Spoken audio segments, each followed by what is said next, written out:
husband and wife sad story. When I got home that night as my wife served dinner, I held her hand and said, "I've got something to tell you." She sat down and ate quietly. Again, I observed the hurt in her eyes. Suddenly, I didn't know how to open my mouth, but I had to let her know what I was thinking. I want a divorce. I raised the topic calmly. She didn't seem to be annoyed by my words. Instead, she asked me softly, "Why?" I avoided her question. This made her angry. She threw away the chopsticks and shouted at me, "You're not a man." That night, we didn't talk to each other. She was weeping.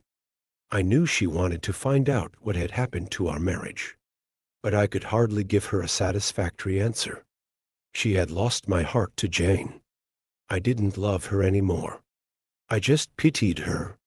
With a deep sense of guilt, I drafted a divorce agreement which stated that she could own our house, our car, and 30% stake of my company. She glanced at it and then tore it into pieces. The woman who had spent 10 years of her life with me had become a stranger. I felt sorry for her wasted time, resources, and energy, but I could not take back what I had said, for I loved Jane so dearly. Finally, she cried loudly in front of me, which was what I had expected to see. To me, her cry was actually a kind of release.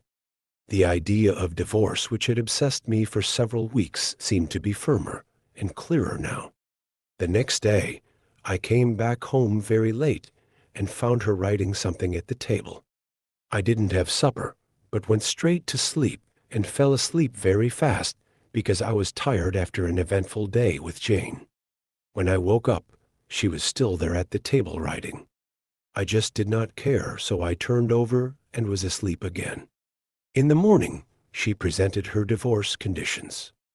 She didn't want anything from me, but needed a month's notice before the divorce. She requested that in that 1 month, we both try to live as normal a life as possible. Her reason for these conditions were simple. Our son had his exams in a month's time, and she didn't want to disrupt him with our broken marriage. This was agreeable to me. But she had something more. She asked me to recall how I had carried her into our bridal room on our wedding day. She requested that every day for the month's duration, I carry her out of our bedroom to the front door every morning. I thought she was going crazy. Just to make our last days together bearable, I accepted her odd request. I told Jane about my wife's divorce conditions. She laughed loudly and thought it was absurd. No matter what trick she applies, she has to face the divorce, she said scornfully. My wife and I hadn't had any body contact since my divorce intention was explicitly expressed. So when I carried her out on the first day, we both appeared clumsy. Our son clapped behind us. Daddy is holding Mommy in his arms. His words brought me a sense of pain. From the bedroom to the sitting room, then to the door, I walked over 10 meters with her in my arms. She closed her eyes and said softly, "Don't tell our son about the divorce."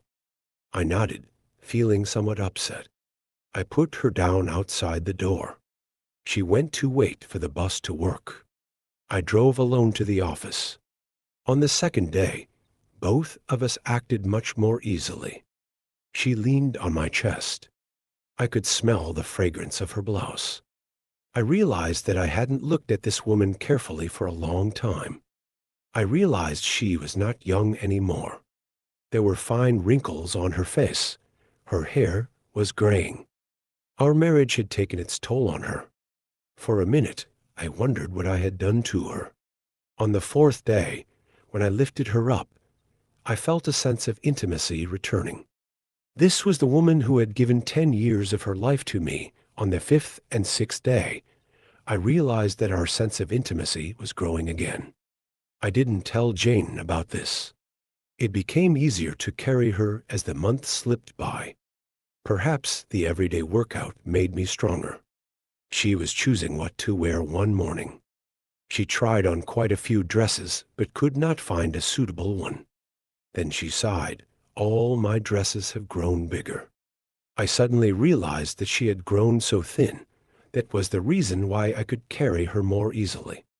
Suddenly, it hit me. She had buried so much pain and bitterness in her heart. Subconsciously, I reached out and touched her head. Our son came in at the moment and said, "Dad, it's time to carry Mom out." To him, seeing his father carrying his mother out had become an essential part of his life. My wife gestured to our son to come closer and hugged him tightly. I turned my face away because I was afraid I might change my mind at this last minute. I then held her in my arms, walking from the bedroom, through the sitting room, to the hallway. Her hand surrounded my neck softly and naturally. I held her body tightly. It was just like our wedding day. But her much lighter weight made me sad. On the last day, when I held her in my arms, I could hardly move a step. Our son had gone to school.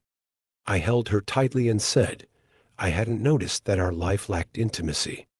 I drove to office and jumped out of the car swiftly without locking the door. I was afraid any delay would make me change my mind. I walked upstairs. Jane opened the door, and I said to her, "Sorry, Jane, I do not want the divorce anymore." She looked at me astonished, and then touched my forehead. "Do you have a fever?" she said. I moved her hand off my head. "Sorry, Jane," I said, "I won't divorce." My marriage life was boring probably because she and I didn't value the details of our lives, not because we didn't love each other anymore. Now I realize that since I carried her into my home on our wedding day, I'm supposed to hold her until death do us apart. Jane seemed to suddenly wake up. She gave me a loud slap and then slammed the door and burst into tears.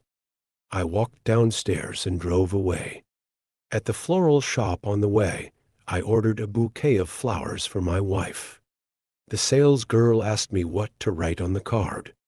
I smiled and wrote, "I'll carry you out every morning until death do us apart." That evening, I arrived home, flowers in my hands, a smile on my face. I run upstairs, only to find my wife in the bed dead. My wife had been fighting cancer for months, and I was so busy with Jane to even notice. She knew that she would die soon, and she wanted to save me from the whatever negative reaction from our son in case we push through with the divorce. At least, in the eyes of our son, I'm a loving husband. Moral: the small details of your lives are what really matter in a relationship.